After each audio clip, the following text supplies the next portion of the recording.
আমরা এখন কোথায় আছি? পাহাড়ের বুক চিরে বয়ে চলা মায়াবী এক জলধারা, যার নাম দেবতা খুম।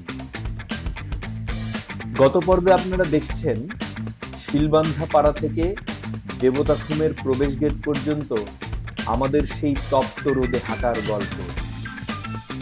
আজ আমাদের দেবতা খুম সিরিজের সবচেয়ে আকাঙ্ক্ষিত চতুর্থ পর্ব। আজ আমরা ভেলা আর নৌকায় চড়ে প্রবেশ করব সেই গহীন খুমে, যেখানে প্রকৃতির স্তব্ধতা আর সৌন্দর্য মিলেমিশে একাকার হয়ে আছে। আমি হিমেল অনার্য, আপনাদের সাথে আছি এই রোমাঞ্চকর যাত্রা। আমাদের টিমে আমরা ছিলাম 4 জন, 2 জন নৌকায় আর বাকি 2 জন দুটি বাঁশের ভেলায় চড়ে যাত্রা শুরু করলাম খুমের গভীরে। প্রথমবার যখন সেই স্বচ্ছ সবুজ জল আর দুপাশের সুউচ্চ পাহাড়ের দেয়াল চোখের সামনে ভেসে উঠল, বুকের ভিতর এক অদ্ভুত উত্তেজনা অনুভব করলাম। মাথার উপর বিশাল সব বৃক্ষরাজি যেন আকাশটাকে আড়াল করে দাঁড়িয়ে আছে। শীতের শেষ সময় হওয়ায় জলের ধারা কিছুটা শান্ত, তবে তার রূপ এক বিন্দুও কমেনি। চারপাশের নিস্তব্ধতা এতটাই যে নিজের নিঃশ্বাসের শব্দ স্পষ্ট শোনা যাচ্ছিল।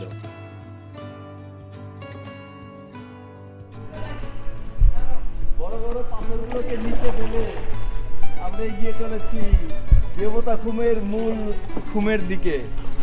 এই বড় বড় পাথর পাহাড়, ওয়াও!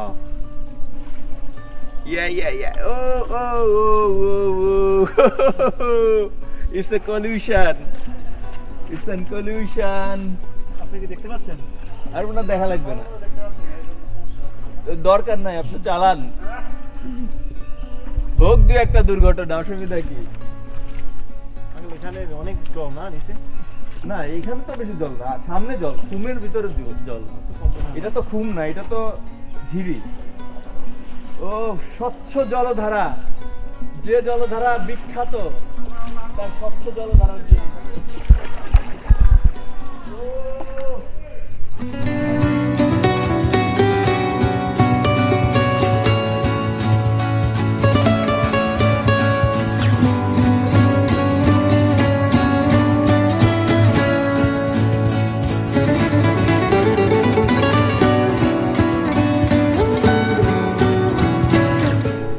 দেবতা খুমের এই সৌন্দর্য অবর্ণনীয় এক সৌন্দর্য, মোহময় এক আবেশের মধ্যে আমরা ঢুকতে চলেছি। আস্তে আস্তে আমরা খুমের অভ্যন্তরে, খুমের গভীরে প্রবেশ করছি। এ সৌন্দর্য বলে বোঝানোর মতো নয়।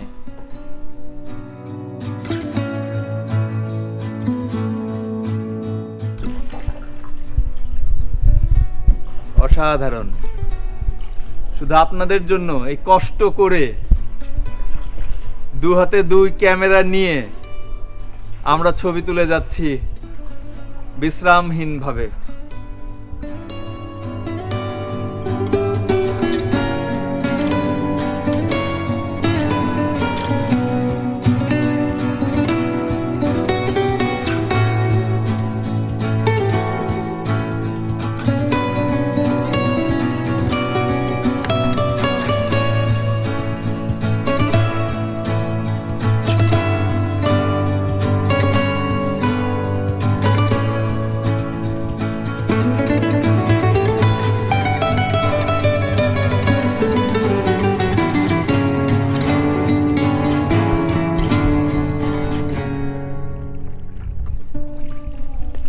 এই হলো গিয়ে সেই খুমের ভিতরে আস্তে আস্তে আমরা প্রবেশ করছি। এখান থেকেই মূল খুম শুরু হলো। তবে চলুন, এখন আর আমার মুখ নয়, আসল খুমের মুখ দেখি আমরা।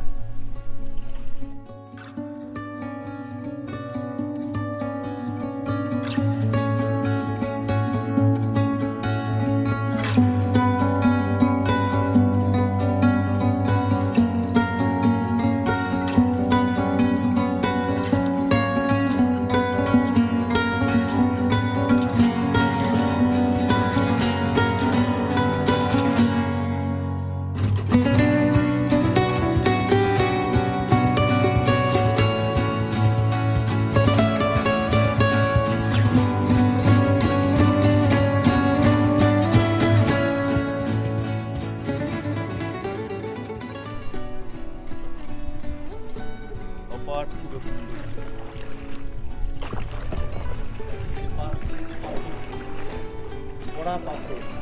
ও একেবারে নিরেট শিলাখণ্ড, নিরেট সেই শিলা স্তরের ভিতর দিয়ে আমরা প্রবেশ করছি দেবতা খুমের অভ্যন্তরে।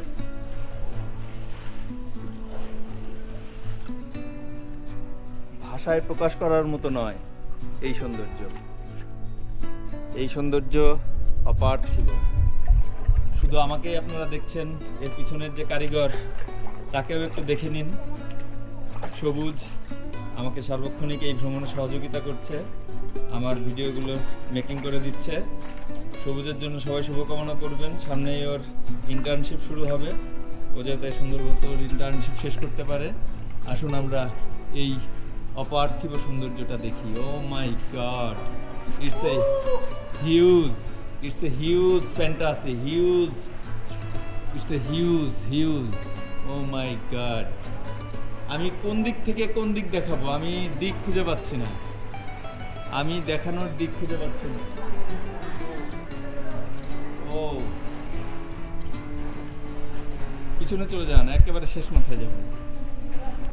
নৌকা বেয়ে 2-3 মিনিট এগোনোর পর দেখলাম খুমটি বাম দিকে এক অদ্ভুত বাঁক নিয়েছে।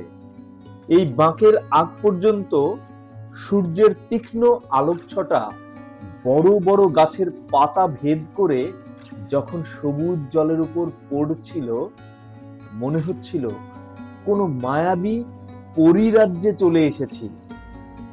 সূর্যের সেই তীক্ষ্ণ আলো যখন জলের আয়নায় প্রতিফলিত হচ্ছিল, তখন এক অলৌকিক দৃশ্য তৈরি হয়েছিল। মনে হচ্ছিল 1000 বছর এই নিস্তব্ধতায় কাটিয়ে দেওয়া যাবে।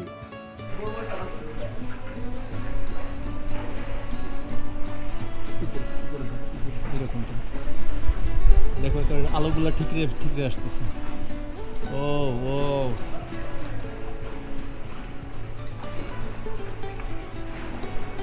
এই ভেলাতেও আপনারা আসতে পারেন।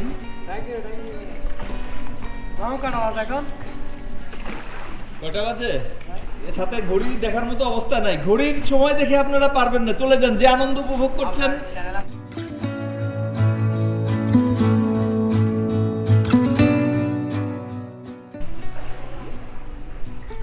ভালো আছেন? আপনি ভালো আছেন? হ্যাঁ ভালো, হ্যাঁ হ্যাঁ অবশ্যই। ঠিক আছে। সুন্দর ভেলাই করে আসছে এরা। ও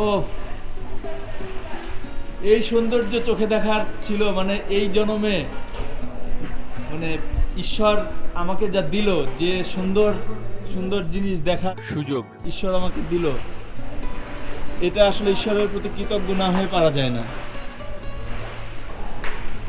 ও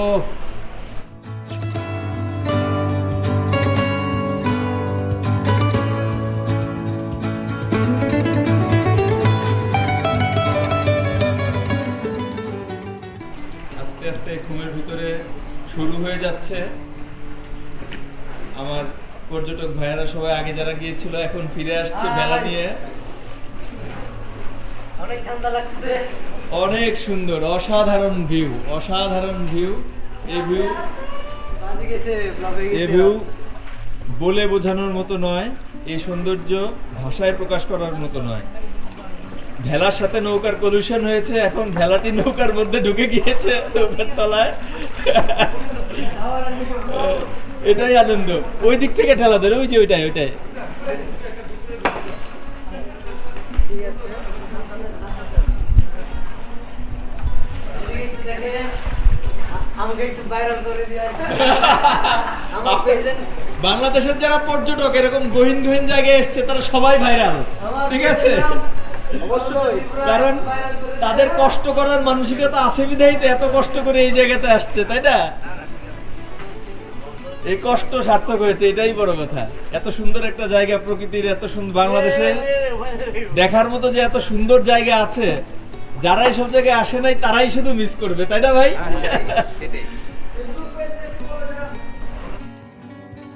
কিন্তু যেই আমরা বাম দিকে মোড় নিলাম, অমনি দৃশ্যপট বদলে গেল। দুপাশের পাহাড় এতটাই উঁচু যে সূর্যের আলো সেখানে পৌঁছাতে পারছে না। দুপুর 12টায়ও মনে হচ্ছিল বিকেল গড়িয়ে সন্ধ্যা 6টা বেজেছে। চারিদিকে এক গভীর অন্ধকার ভাব।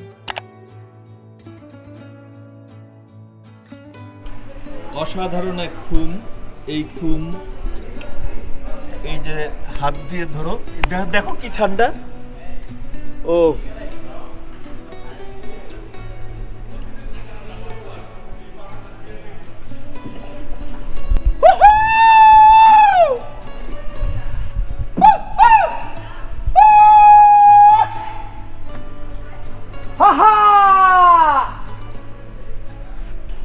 আমরা কচিনপুরতে এসেছি।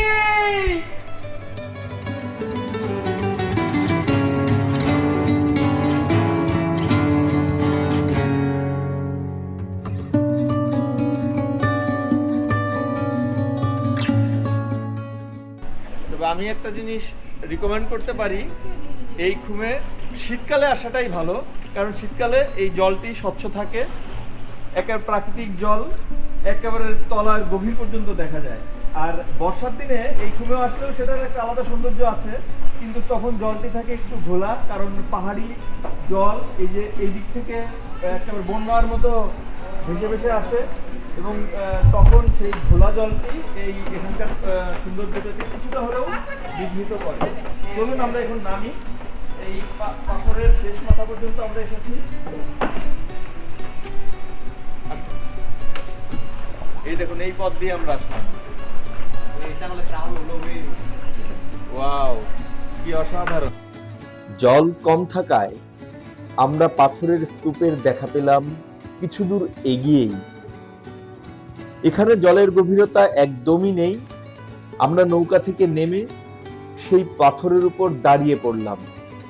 কিছুক্ষণ চারপাশটা ঘোরাঘুরি করলাম, একেবারে শেষ দিকে হাঁটার চেষ্টা করলাম, কিন্তু বন জঙ্গল বেশি ঘন হয় আর বেশি দূর যাওয়া হলো না।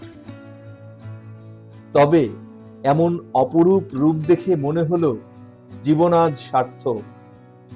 এই অপরূপ রূপ, এই সৌন্দর্য, এই বন, এই পাহাড়, এই সবুজ জল দেখে আজ আমি অভিভূত।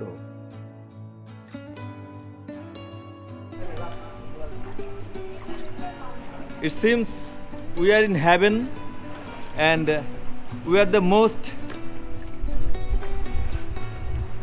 blessed person in the world. Those who visit this place are really blessed. Taj Mahal দেখার পরে বিল ক্লিনটন বলেছিলেন, পৃথিবীতে দুই রকম মানুষ আছে। এক রকম মানুষ যারা তাজমহল দেখেছে, আর এক রকম মানুষ যারা তাজমহল দেখেনি। তো আমি সেই তাজমহল দেখা লোকদের মধ্যেও একজন। আবার আজকে ঠিক একই কথাই আমাকে বলতে ইচ্ছা করছে যে পৃথিবীতে ঠিক দুই রকমের মানুষ আছে, যারা এই দেবতাখুম দেখেছে তারা, আর যারা দেবতাখুম দেখেনি তারা। পৃথিবীতে এই দুই রকম মানুষ আছে। এই অসাধারণ প্রকৃতি, এই অসাধারণ সৌন্দর্য শুধুমাত্র আপনাদের জন্য কষ্ট করে একেবারে শেষ মাথায় গিয়ে আমরা দেখাবো। একটু ছবি তুলি এখানে, তারপরে আমরা আস্তে করে ওই শেষ মাথায় হেঁটে যাব, আবার ওখান থেকে ফিরে আসবো।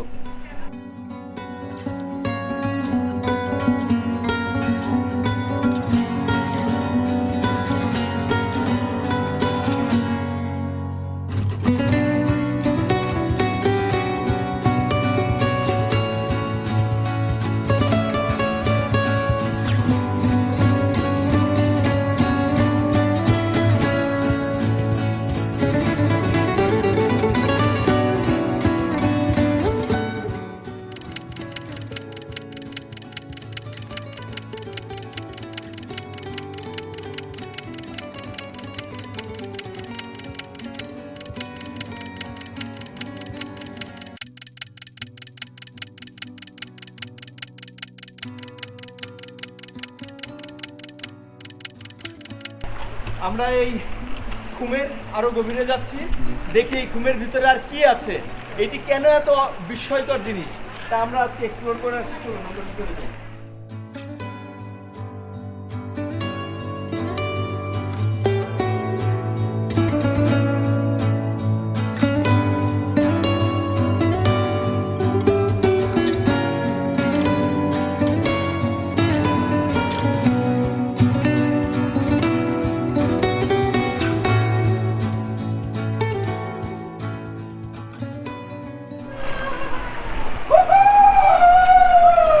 সবাই আমরা একসাথে সবাই একসাথে পূর্ণ হাত হাত হাত উপরে।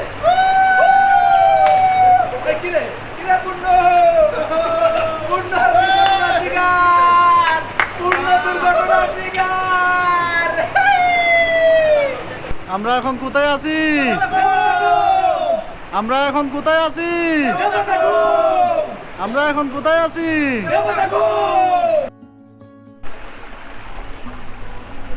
দেবতা ঘুমের গভীরে আমরা এখানকার ধন দৌলত সব দেখতে আসলাম, কিন্তু এসে আমরা হতাশ। কেন হতাশ? আমরা কোনো ধন দৌলত পাই নাই, সোনা দানা পাই নাই, কিন্তু কি পেলাম? আমরা এখানে অপার্থিব সম্পদ পেয়েছি। দেবতা ঘুমের এক অসাধারণ ঘুম পেয়েছি, অসাধারণ স্থান পেয়েছি, সারা জীবন মনে রাখার মতো একটা অসাধারণ ভিউ পেয়েছি। ও চলো।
আমরা আবার এখন অনেকক্ষণ এখানে টাইম স্পেন্ড করলাম, একটা অসাধারণ মেমোরি আমরা ক্রিয়েট করলাম, এবং এখন দেখেন মাত্র কিন্তু দুপুর, কিন্তু এই ভিতরে একটা অন্ধকার নেমে এসেছে, চারিদিকে অন্ধকার, ধুধু অন্ধকার নেমে এসেছে, মনে হচ্ছে যে সন্ধ্যা নেমে গেছে, কিন্তু আসলে কিন্তু বাইরে গেলে পরে দেখবো প্রচুর সূর্যের আলো, কিন্তু এর ভিতরে অন্ধকার নেমে এসেছে এই ঘুমের ভিতরে।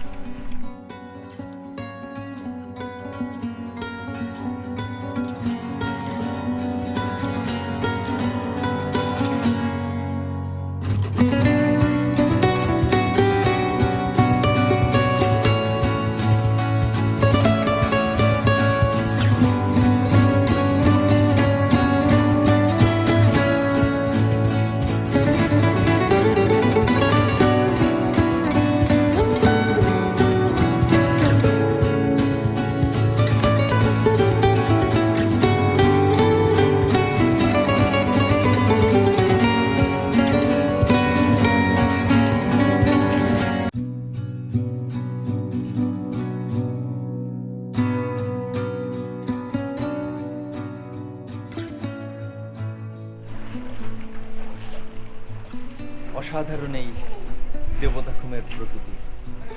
দেবতা খুমের স্পেসিফিক যেসব ইতিহাস রয়েছে আমি ব্যাকগ্রাউন্ডে বসে এডিটিং টেবিলে বসে আমি সেগুলো ধীরে ধীরে আপনাদেরকে বলবো। এখন আমি আর এর কোনো ইতিহাস বলতে পারছি না, শুধু এর সৌন্দর্য ব্যাখ্যা করতে পারি। দেখুন, হয়তোবা আমার একটা ধারণা, অতীতের কোনো একটি ভূমিকম্পন অথবা কোনো একটা প্রাকৃতিক দুর্যোগের ফলে এখানকার একটা মাটিতে ফাটল সৃষ্টি হয়েছিল। সেই ফাটলটাই এক সময় এখান দিয়ে পানির ধারা বয়ে যায় এবং সেটি কালক্রমে ক্ষয় হতে হতে এরকম পরিশীলিত এবং একেবারে মসৃণ একটি দুই পাশের যে ওয়ালটি হয়েছে, একেবারে মসৃণ দেয়াল তৈরি হয়েছে এবং এর মধ্যে দিয়ে একটি পানির নদীর মতো বা ঝরার মতো একটি বহমান ধারা তৈরি হয়েছে। এটি হলো আমার ব্যক্তিগত মতামত। এটি নাও হতে পারে। এর আর কি কি মানে ব্যাখ্যা আছে, এর আর কি কি সম্ভাব্য কারণ থাকতে পারে সেটি আমি জানাবো আপনাদেরকে।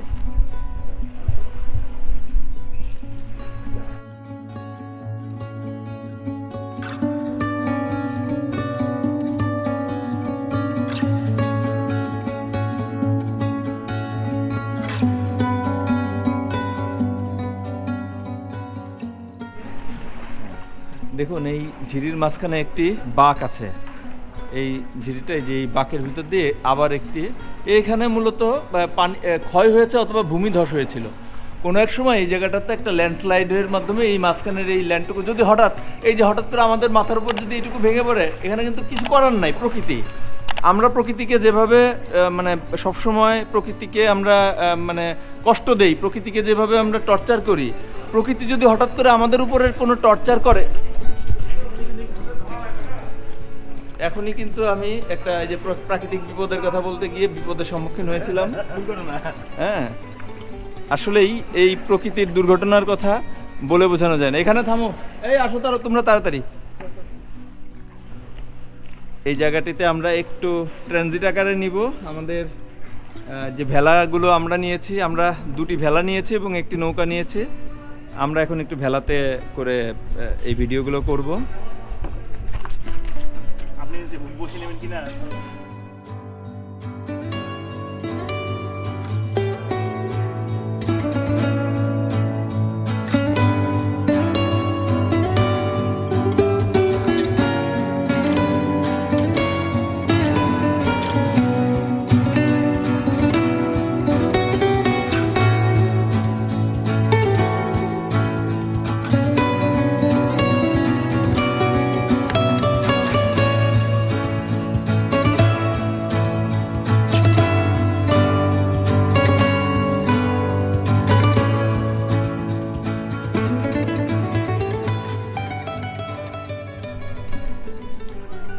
আমরাই সম্ভবত শেষ ব্যাচ হিসেবে এখানে আজকে ঘুরে চলে যাচ্ছি। এরপরে আর কোনো ব্যাচ আজকে ঢোকার সুযোগ পাবে না।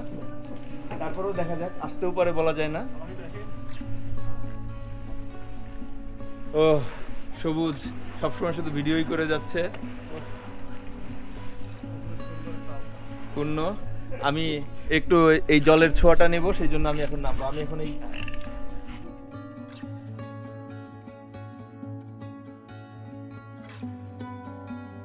ফিরতি পথে সেই বাঁকের কাছে এসে আমি আর নিজেকে ধরে রাখতে পারলাম না।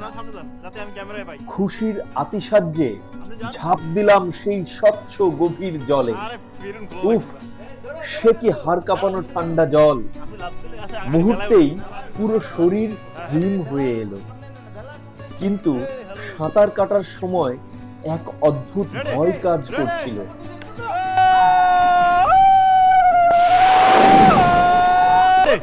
রেডি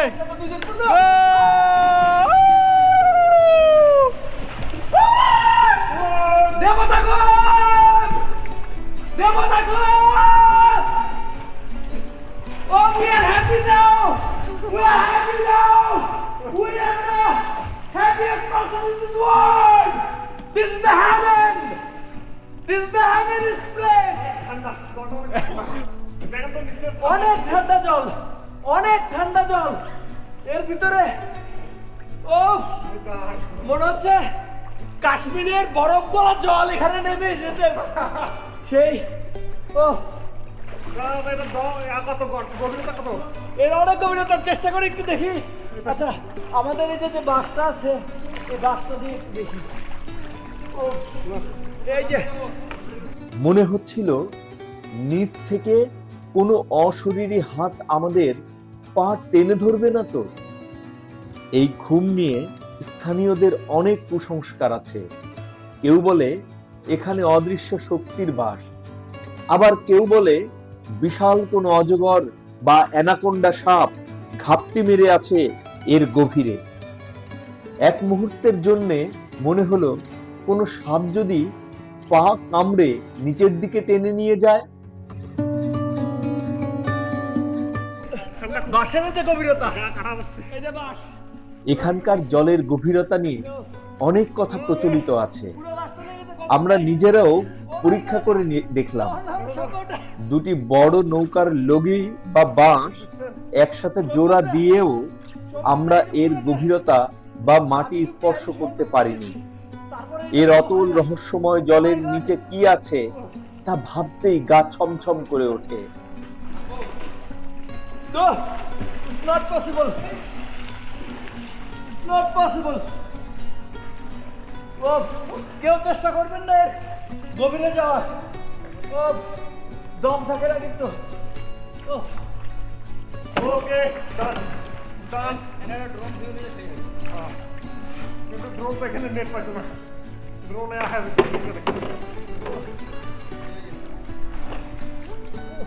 ও হাঁপাই গেলাম রে সবুজ। কিন্তু যে সুন্দর একটা ভিউ আসলো। ও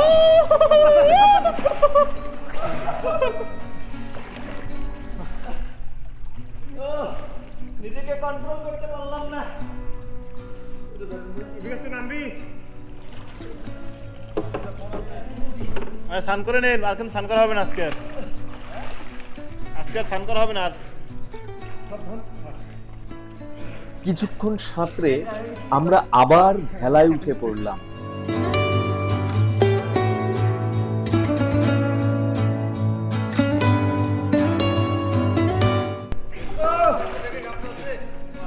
গামছা আছে দেখে গোসল করলাম আমরা, গাটা মুছবো একেবারে কিনারে উঠে।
নৌকা ধরে থাকেন একজনের, তাহলেই তো আপনি নৌকা ধরে থাকবেন, হেইডে ধরে থাকবেন, নৌকা চলবে।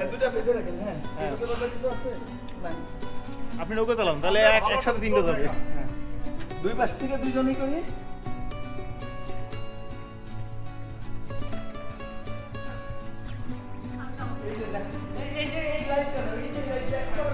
হ্যাঁ হ্যাঁ একটা লাইটে ধারা করে দেখা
জলের নিচের কিছু অসাধারণ ভিডিও ধারণ করলাম, যা আমাদের স্ক্রিনে দেখাচ্ছি।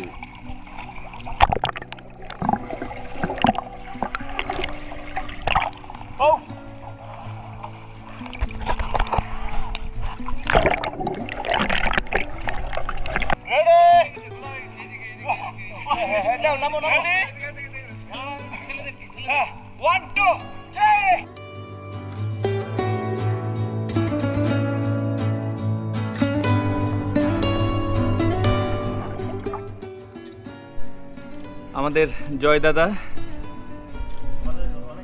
দেন দাদা। জয় দাদাকে অনেক ধন্যবাদ, আমাদেরকে ছবি তুলে দিয়ে ভিডিও করে দিয়ে আমাদের জন্য অনেকক্ষণ দাঁড়িয়ে থেকে থেকে। জয় দাদা আপনার ফোন নাম্বারটা বলেন, জোরে করে বলেন।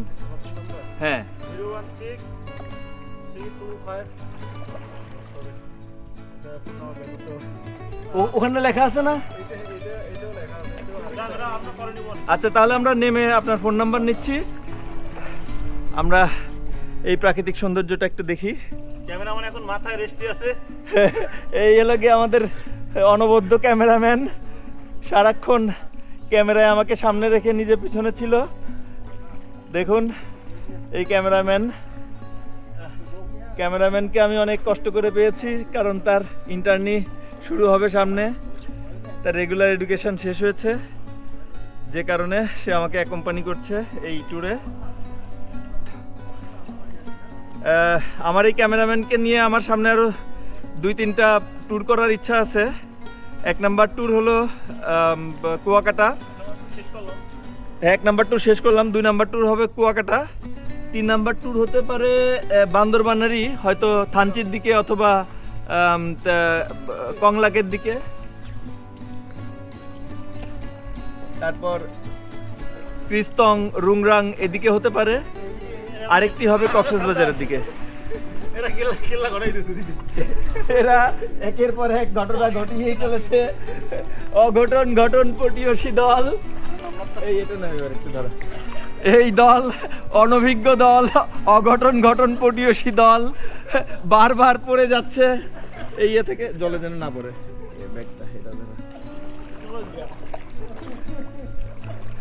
এই দুজন কোনো মতেই তাদের ভেলাকে নিয়ন্ত্রণ করতে পারছে না, একবার একজনের উপর দিয়ে আরেকজন উঠে যায়। কমেন্ট বক্সে দিয়ে দিন দাদা, কমেন্ট বক্সে দিয়ে দিন আপনার ভালোবাসায়। দাদার ফোন নাম্বার সব কিছু ডেসক্রিপশনে দিয়ে দিব, ফোন নাম্বার, দাদার নাম। আপনারা যারা এই দেবতাখুম ঘুরতে আসবেন, এই দাদা খুবই চমৎকারভাবে ঘুরিয়ে বেরিয়েছে আমাদেরকে। দাদার প্রতি আমরা কৃতজ্ঞ। সব কিছু নিজে দাদা নৌকার মাঝিকে না নিয়ে নিজে এসেছে, যাতে আমরা যতটুকু সময় স্পেন্ড করতে চাই ততটুকু সময় যাতে আমরা স্পেন্ড করতে পারি। হ্যাঁ হ্যাঁ, মনে পড়েছে দাদা? আপনার নাম্বারটি বলুন জোরে। 016-32153801। ধন্যবাদ। আবার বলেন। 016-32153801। এই দাদার নাম হলো গিয়ে দীর্ঘজয় তংচঙ্গা দাদা। এই দাদা খুবই একজন ভালো মানুষ, ভালো মনের মানুষ। এবং আমরা জানি দাদা কোন সম্প্রদায়ের? আপনি তঞ্চঙ্গা সম্প্রদায়ের মানুষ। এই বান্দরবানে সবচেয়ে বেশি কোন সম্প্রদায় আছে? মারমা সম্প্রদায় যদিও বেশি, দাদারা যদিও এখানে সংখ্যা গরিষ্ঠ নয়, কিন্তু তারপরও তঞ্চঙ্গাদের একটি ভালো ভদ্রতা এবং তাদের ভালো আতিথেয়তা আমি এখানে দেখতে পেলাম।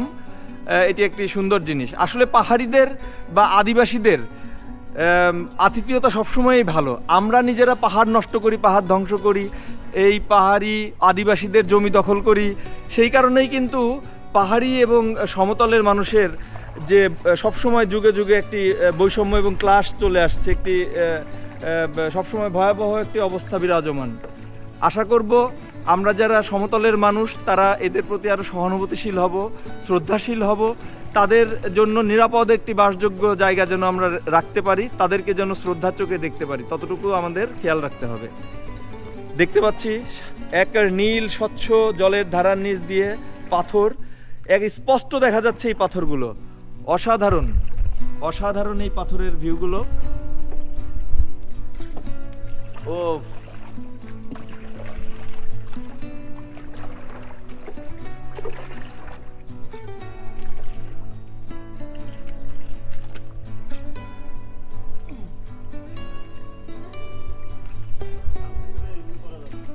এটাই করতেছি।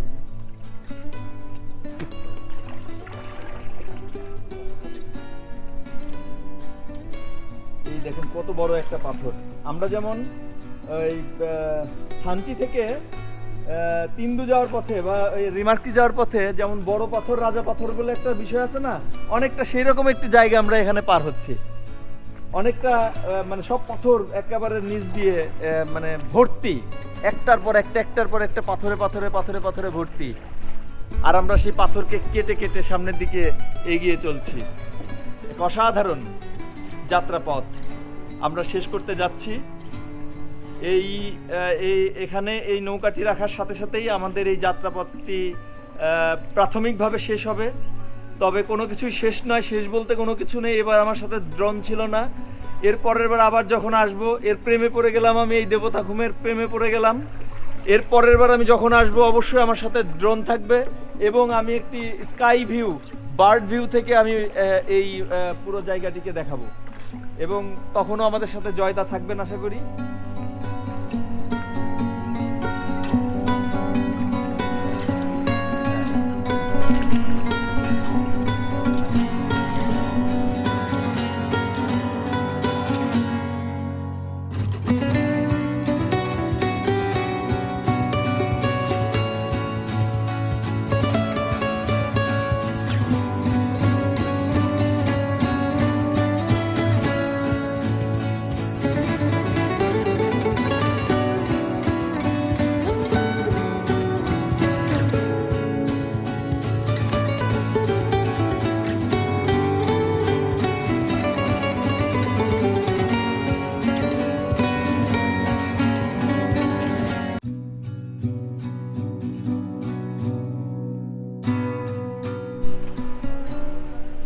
আজকের মতো আমরা শেষ করলাম আমাদের দেবতা খুম অভিযান। আমরা খুমের গভীরে, অভ্যন্তরে, ভিতরে একেবারে মানে আন্ধারমানিকের মতো ভিতরে আমরা প্রবেশ করেছিলাম। সেখান থেকে আমরা আবার ধীরে ধীরে সাঁতরিয়ে নৌকায় চড়ে ভেলাতে করে আমরা আবার আমাদের এখানে যে প্রবেশ পথ, প্রবেশ মুখ, সেই প্রবেশদ্বারে এসে পৌঁছেছি। কি বলবো, এক কথায় অসাধারণ সুন্দর, প্রকৃতির এক অনবদ্য সৃষ্টি, ঈশ্বর কর্তৃক প্রদত্ত এই খুম, এই দেবতা খুম। আমি দেখে সত্যি অভিভূত। তবে ভিডিওটির তো একটা জায়গায় শেষ করতে হয়। ভিডিও করলে তো সবসময় আমি করতে পারি, সারা বান্দরবনের সব জায়গায়, আনাচে কানাচে সব জায়গাতেই এরকম সুন্দর সুন্দর খুম রয়েছে। নাফা খুম, তারপর অমিয়া খুম, তারপরে মেল খুম, এরকম অনেক খুম রয়েছে বাংলাদেশে। বাংলাদেশের সবগুলো খুম খুবই সুন্দর। তবে দেবতা খুম তাদের মধ্যে বেস্ট না বললে পরেও আমি বলবো যে 1 বা 2 এর মধ্যে আছে। তবে আজকের মতো ভিডিওটি এখানেই আমি শেষ করছি। আমার ভিডিও যদি ভালো লেগে থাকে, আমার এই পরিশ্রম যদি আপনাদের মনে হয়ে থাকে যে ভালো লাগার মতো, তাহলে আপনাদের অনুরোধ করছি আমার ভিডিওটি না টেনে সম্পূর্ণ আপনারা দেখুন এবং আমার সাবস্ক্রাইব করে রাখুন আমার চ্যানেলটিকে। এবং যদি ভালো লাগে, আপনাদের যদি তথ্যবহুল মনে হয় আমার এই ভিডিও, তাহলে আপনার যারা পরিচিত পরবর্তীতে বান্দরবান ভ্রমণ করতে চায় তাদেরকে রেফার করুন, যাতে তারা আমার ভিডিওটি দেখে এবং তারা যেন আমাকে সাবস্ক্রিপশন করে রাখে। সবাইকে অশেষ ধন্যবাদ। আজকের ভিডিওটি এখানেই শেষ করছি। তাহলে 2 লিটার জল কত? 70।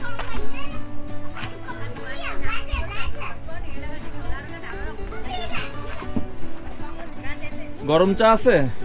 চা কত? রং চা দেন, আমাদের 4 জনকে 4টা রং চা দেন। দাদা আপনি চা খাবেন তো? না, খাবো না। আচ্ছা, তাহলে আমাদের 4 জনকে 4টা চা দেন। কি বাবা, নাম কি তোমার? এক অবিস্মরণীয় অভিজ্ঞতা নিয়ে আমরা আস্তে আস্তে তীরের দিকে এগিয়ে যেতে থাকলাম। ভেলা থেকে নেমে শরীরটা মুছে নিয়ে আমরা একটি পাহাড়ি চায়ের দোকানে বসলাম। সেই ধোঁয়া ওঠা গরম রং চা যখন কষ্ট হয়ে যায় বাবা। তৃষ্ণার্ত গলায় নামলো, মনে হলো দীর্ঘ কষ্টের পর এক টুকরো স্বর্গ পেলাম। এভাবেই দেবতা খুমের মূল অংশটি আমরা জয় করলাম। ফিরে যাচ্ছি ঠিকই, রং চা 10 টাকা, কিন্তু 20 টাকা কম। সাথে নিয়ে যাচ্ছি অজস্র স্মৃতি। আমরা দুর্গম একটি পথ পাড়ি দিয়ে এসে এখন একটু স্বস্তির নিঃশ্বাস ফেলছি। এখন একটু গরম গরম চা খাচ্ছি, এই পাহাড়ি স্টাইলে চা, রং চা। আগামী পর্বে দেখাবো দেবতা খুমের সেই পাথুরে ঝিরিপথ ধরে শিলবান্ধা পাড়া হয়ে পুরো রাস্তা হেঁটে কচ্ছপতলি বাজারে ফেরার গল্প। আর থাকবে পাহাড়ি মেয়েদের হাতে রান্না করা সেই বিখ্যাত ব্যাম্বু চিকেন ও খাবারের স্বাদ কেমন ছিল তার সম্পূর্ণ বর্ণনা। দেবতা খুম সিরিজটি 4 থেকে 5টি পর্বে সাজিয়েছি। তার মূল উদ্দেশ্য হলো আপনাদের প্রতিটি খরচ ও নিয়ম সম্পর্কে পরিষ্কার ধারণা দেওয়া। ভিডিওটি ভালো লাগলে লাইক ও শেয়ার করবেন। তথ্যবহুল আরো ভিডিও পেতে আমার চ্যানেলটি সাবস্ক্রাইব করতে ভুলবেন না। ধন্যবাদ সবাইকে পাশে থাকার জন্য।